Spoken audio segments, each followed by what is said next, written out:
Khanpur 75 MLD પ્લાન્ટના ઇજારદારને blacklist કરવાની councillor Chirag ઝવેરીએ માંગણી કરી છે। ખાનપુર 75 એમએલડીના ઇજારદાર એક્વાફિલ પોલિમર્સને લગભગ 1.5 કરોડ દંડની રકમ પરત કરવાની દરખાસ્તે વિવાદ થયો છે। આ વિવાદ વચ્ચે આજે કાઉન્સિલર ચિરાગ ઝવેરીએ છાણીમાં પણ આ ઇજારદારને કામ સોંપાયું છે અને 2 વર્ષ મોડું કામ કરવાના કારણે 1 કરોડ 29,000ની પેનલ્ટી પણ કરવામાં આવી છે।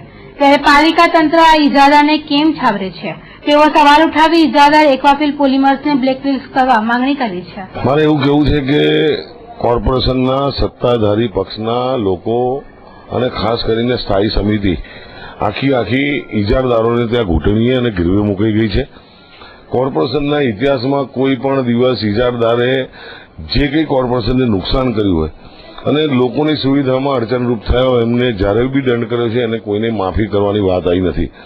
ત્યારે આ એક્વાફિના પોલિમર્સવાળા કઈ રીતે સત્તાધારી પક્ષના નજીક છે કે એને માફીની વાત છે। છાણી ખાતે પણ લગભગ 21 કરોડ રૂપિયાના ખર્ચે સુએજ ટ્રીટમેન્ટ પ્લાન્ટ બનાવવાનું કામ ચાલે છે, જે 2012ની અંદર 10મા મહિનામાં પૂરું થવું જોઈએ। એને બદલે આજે 2014ની સાલ થઈ, હજુ કામ પૂર્ણ થયું નથી। એને 1 કરોડ ને લગભગ 19 લાખ જેટલો દંડ કરવામાં આવે છે। એમાંથી 89 લાખ જેટલા વસૂલવામાં આવે છે, 97-98 લાખ, હજુ 21 લાખ રૂપિયા વસૂલવાના બાકી છે।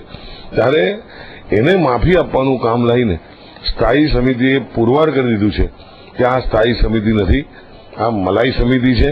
કોઈ પણ જાતનો વિચાર વિમર્શ કે ચર્ચા વિચારણા કર્યા વગર અહીં આગળ ઇજારદારો કઈ રીતે કમાય અને ભ્રષ્ટાચારને કઈ રીતે વેગ મળે એ બાબતને ધ્યાનમાં રાખીને જ કામ કરવામાં આવે છે।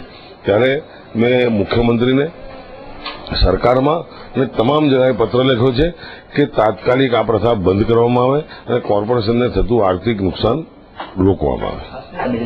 મારા હિસાબે આ દરખાસ્તો રાજકીય દબાણ કરીને મંગાવવામાં આવે છે, કારણ કે આ દરખાસ્તની અંદર કમિશનર શ્રી તરફથી કોઈ સ્પષ્ટ ભલામણ નથી કે આને મંજૂર કરો કે મંજૂર કરવા ભલામણ છે। આમાં એવું લખ્યું છે કે નિર્ણય કરવા બાબત, એટલે આ રાજકીય દબાણ હેઠળ દરખાસ્ત આવી છે એવું પુરવાર થઈ જાય છે।